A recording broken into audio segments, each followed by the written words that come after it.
Почитувани присутни, поздрав од Битола.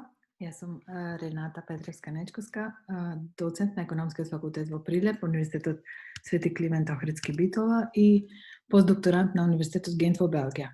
Во оваа прилика ве поздравувам бидејќи не бев во можност да присуствувам меѓу вас на оваа интересна средба и состанок. Меѓутоа, сакавме да се потрудиме да објасниме што се случуваше на нашата страна на активностите и всушност да доловиме многу идеи како може соработката да продолжи и да се имплементираат тие работи.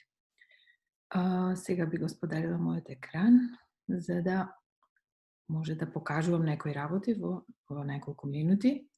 Значи, станува збор за нашиот дел од еден комплексен проект беше стратегиското предвидување и планирање за Дојранското езеро. Во мојот профил можете да го најдете, ги кажав моите афилијации и многу други волонтерски претежно ангажмани, заради кои всушност имав и можност да бидам дел од Гаус институтот и да одговориме на овој предизвик за нешто што е релативно ново во науката и во практиката, тоа е strategic foresight или она што ние се обидовме да го преведиме на точен начин, стратегиско предвидување. Поголемиот документ и поголемиот ангажман беше стратегиско предвидување и планирање за Дојранското езеро. Strategic foresight во споредбено со strategic forecast, значи foresight и forecast, затоа прогнозирање и предвидување. Таква дистинкција се обидовме да направиме. На почеток би сакала да ги поздравам секако Гаус институтот и професорот доктор Игор Неделковски, со кој што всушност го трасиравме овој пат, и моите соработници кои учествуваа во различни делови од изработката на студијата, а со тоа и во овој документ, од различни држави, Клаудија Кочи, Јони Ворпси, од Албанија, кои што се занимаваат со заштита и зачувување на природната околина, на транснационални, меѓудржавни еколошки системи, доктор Моника Ангеловска-Дичовска, Ребека Јовановска и Детра центарот, кои што значи Нена Дафинчевски и професорот Цветко Смилевски, кои што всушност со кои се испреплетивме во соработката, бидејќи така беше и замислен проектот. Тие прават нешто на терен или дел од истражувањето, па ние се надоврзуваме на тоа. Значи, итеративно и во различни циклуси одеше соработката, што е и најубавото, и со најголемо задоволство. Ве поздравувам сите како стейкхолдери во еден ваков потфат и се надевам дека како и не само на мала врата, туку би имало и многу поголемо влијание едно вакво екосистемско ангажирање, не само во повертикали, туку испреплетено меѓу различните стейкхолдери.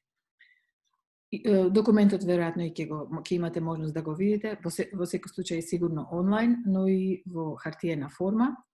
Секако дека накратко ќе поминам само низ содржината, се обидовме да го опишеме Дојранското езеро и контекстот во поглед на она што нас не интересираше и да ги назначиме водечките принципи на студијата и потоа што направивме. Стратегиското предвидување се позиционира во иднината.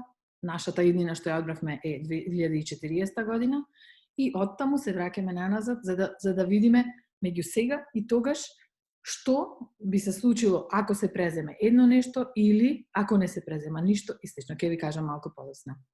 Значи ги вклучивме стратегиското предвидување, планирање, стратегии и тактики за комплексност, бидејќи во секој случај ова не е еднодимензионален проблем, моделирање, симулација, физибилити студии, специфични методи што се како Local Agenda 21 и други, кои што се специфични за доменот на транснационално управување со води и водни површини и различни алатки и техники. И консултиравме низа на стейкхолдери и се разбира референции, најдобри практики, литература, теорија и слично. Накратко ќе ви ги објаснам мегатрендовите кои што беа вклучени во стратегиското предвидување Тоа беа 5 мегатрендови кои што се значат глобален развој на настаните и нештата и нормално мораме да го уловиме и контекстот, затоа велиме дека стратегиското предвидување всушност е новитет, бидејќи го опфаќа она светското, меѓутоа и контекстот. И така доловуваме нешто пореалистично и повозможно. Се идентификуваат континууми, оски, хоризонтална и вертикална, ние ги ставивме, 2, може да има и 3, меѓутоа работите се комплицираат во еден таков, да го наречеме, тридимензионален простор. Ние имавме хоризонтална и вертикална оска и тука всушност во ова беше предизвикот за нас во најголема максимална креативност со сите компетенции што ги имавме. Потоа се анализираа сценаријата и од feasibility аспект и се понудија долгорочни развојни стратегии, како и 5 акциски планови. Она што сакам да ви го кажам е сега веќе ми слики, значи ова се 4 сценарија кои што се понудија откако веќе одлучивме дека би ги дизајнирале. Хоризонталната оска е поврзана со човекот. Системски решенија постојат или не постојат. Значи постојање на, еве може да прочитате тука, постојање на прекогранични или не системски решенија, значи дали сите сами со својот дел се занимаваме или големата слика ја земаме. Левата страна, левиот екстрем е без системски решенија, десниот системски решенија постојат. И вертикалната оска е всушност природата, екосистемот. Дали, како ќе се однесува природата, доколку ние правиме вака или онака. Значи, зачувување на животниот простор во екосистемот, деградиран или регулиран. Тоа се екстремите. Во нив се наоѓаат 4 сценарија, од кои непостојање на системски решенија, погранични, идеално, прекогранични, значи заеднички од големата слика и едно хеликоптерско гледање на нештата, би рекле менаџерски. Значи, непостојање и животниот простор во екосистемот е деградиран. Тоа е првото сценарио, не презема ништо и не се грижи. Значи, седиме, чекаме да се одвиваат работите стихино како што се одвиваат. Еве, имаме пандемија, како таа влијае, колку деградира уште повеќе, како тековите на социоекономските системи се одвиваат, а ние мораме да интервенираме за да може нешто да се запри во смисла на деградација и уште понатаму да се унапреди. Значи, првото сценарио без системски решенија и деградиран животен простор во екосистемот. И тоа го нарековме потенцијално. Значи, 4 варијанти се потенцијална, можна, прифатливо и преферирано сценарио. Понатаму, доколку почнеме да се активираме на еден таков начин на соработка меѓу државите. Тоа би било меѓутоа екосистемот и природата веќе стигнале до некоја точка од која нема враќање. Станува збор за второто сценарио, дали нашето најдобро на луѓето ќе биде доволно. И тогаш велиме системските решенија се на место, почнуваат да се одвиваат и имплементираат, меѓутоа животниот простор во екосистемот е деградиран. И тоа е многу можно сценарио. Понатаму третото сценарио кое што е прифатливо, значи позитивна отстапка или positive deviance. Тоа значи се уште продолжуваме држава по држава, не доволно соработуваме или се синхронизираме, без системски решенија, регулиран живот, меѓутоа основните работи што се за тоа, за екосистемот на Дојранското езеро, од еден или од друг проект или од заеднички напор на граѓаните, населението, општините и слично, се регулира малку по малку. Тогаш би било позитивна отстапка, затоа што и покрај тешкотиите сепак се случува нешто во позитивна насока. И четвртото сценарио на посакуваното, за кое што ние продолжуваме и понатаму даваме рецепти, е и природата и грижата на човекот. Nature and nurture. Значи, со прекогранични системски решенија и со регулиран животен простор во екосистемот. Тука се назначуваат веќе и приоритетите и сето тоа. Нема да одам во детали во сите, меѓутоа ќе ги кажам најинтересните работи. Значи, водечките принципи беа одржливото управување со водите на Дојранското езеро, особено квалитетот на водата и квантитетот, нивото, биолошката разновидност и биодиверзитетот на Дојранското езеро и фактот дека е прекогранична област каде што добрата соработка е од примарна важност. Сега ме малку понатаму. Значи, носителите на студијата веќе ги кажав, работниот тим и стейкхолдерите, јавните консултации кои ги изврши предоминантно тимот на ДИТРА, а ние ги учествуваме во концептуализацијата и во обработката на истите. Значи, локалните власти и авторитети, искрена благодарност до сите стейкхолдери, бидејќи наидовме на добра соработка. Од општините до Ирани Кукуш, централните власти, министерствата, националните совети, национални комитети, хидролошки институти, глобални институции, регионален центар за животна средина, Wetlands International, делегацијата на ЕУ, граѓаните, фармерите, земјоделците, рибарите, туристи, бизниси, јавни институции, здруженија, универзитети, истражувачки центри и слично. Ова се сите стейкхолдери со кои што ние се обидовме да соработуваме за да може да се опфати таа голема слика. Натаму би сакала да го посочам како се анализира работите, значи мегатрендовите и другите релевантни случувања. Ги кажавме дека мегатрендовите се нешто каде што светот оди и дали добро или лошо не дискутираме, меѓутоа ги земаме суштинските аспекти. Мегатренд 1 кон поурбан свет, значи урбанизацијата е неминовна во светот. Рапидна урбанизација, рапидно, тоа значи брз раст, без многу планови и точност во растот. Интензитетот е силен и насоката е растечка. Тоа е еден од мегатрендовите што мораме да го земеме предвид. Пораст на загадувањето на животната средина со силен интензитет и со растечка насока е вториот мегатренд. Третиот, пораст на сериозни последици од климатските промени, сериозни во смисла неповратни понекогаш за да може да се реставрираат. Силен интензитет и растечка насока. Четвртиот мегатренд што го зедовме предвид за да ги дизајнираме тие континууми е интензивирана глобална конкуренција за ресурси и недостиг на ресурси, силен интензитет и растечка насока. Петиот, разновидни пристапи на управување, governance, значи умерен интензитет и растечка насока. Меѓутоа се оди кон тоа да се соработува транснационално, да се гледа големата слика, стейкхолдерите, екосистемот на соработка.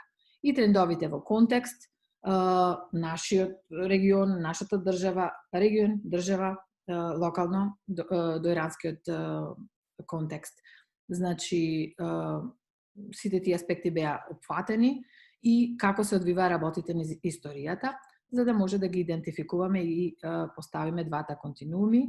Сите сценарија во оваа студија добиваат после тоа поконкретна анализа зошто би се случиле и зошто мислиме дека ова првото е потенцијално, второто можно и така натаму.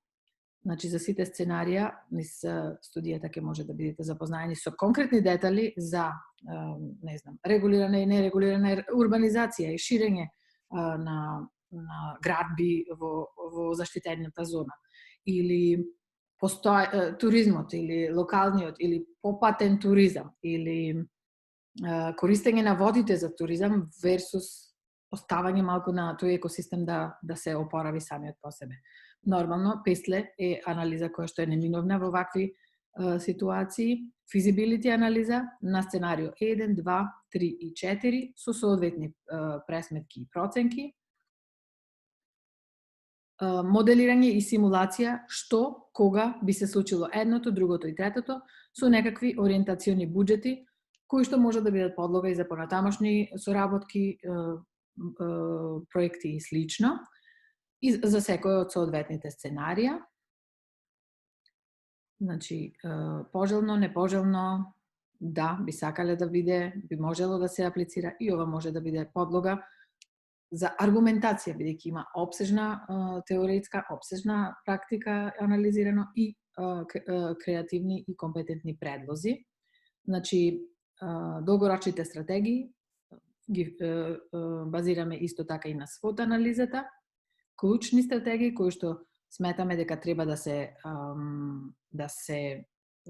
вградат и во начинот на однесување и на имплементација на идеите и желбите, без оглед на политички моменти и значи ова е од аспект научно практичен, поврзан со реалните проблеми. Сето друго може да бидат олеснителни или отежнителни фактори, но во секој случај понудуваме колку што е англиската алфабета насоки за стратегиите И акцијски планови. Значи, што секој акцијски план може да понуди од различен аспект, инкорпориран преку визијата на стратегија и тактика за соодветните сценарија и акцијските планови кои што се. Првиот е топ-даун, од горе надолу, импулс на управување, латерална експертиза, значи компетенции и експертизи, со јавни консултации и прилагодувања, вклучување на сите фактори кои што треба да бидат прашани и чии идеи и коментари вградени. Акцијски план 2, Education, Engineering, Enforcement, Environment во акција. Значи, нема едно правно или само биолошки или различни силоси што ги нарекуваме. Напротив, образованието, дизајнот на нештата, енженерингот, законската регулатива и казните и природата мора да се најмалку тие 4 компоненти заедно, мултидисциплинарно, дизајнирани во сите планови и стратегии и да влезат во акција. Инфраструктура за се е третиот акцијски план. Поврзаноста со квалитетот на водата и биодиверзитетот оди во четвртиот акцијски план и алтернативи за алтернативен туризам. Пандемијата кажа некоја друга приказна, да видиме како може, дали се вративме наназад малку во поглед на заштитата на ова езеро и екосистем или не. Тоа најповеќе го знаете вие што сте на терен, но во секој случај ова е се уште валидна и многу уште повеќе станува збор за уште порелевантна со оглед на сите брзи и рапидни промени студија и затоа сме среќни и благодарни што можевме да придонесеме еве на еден ваков начин со нашите компетенции и можности како во науката, така и во практиката. За прашања, контакт и комуникација преку ГАОС институтот, преку професорот Игор Неделковски и мојот директен имејл, кој што ќе го има во публикацијата. И секако, понатамошна соработка, посакувам успех, живи, здрави и да напредуваме заедно со природата од која што сме дел, а не различни страни и различни паритети. Посакувам успешен настан и посакувам подобрување на ситуациите, да го достигнеме можеби третото или четвртото сценарио, а не првото, не се грижам и нека тера, туку напротив, и грижа и природата да си го направи своето. Поздрав од Битола, се најубава.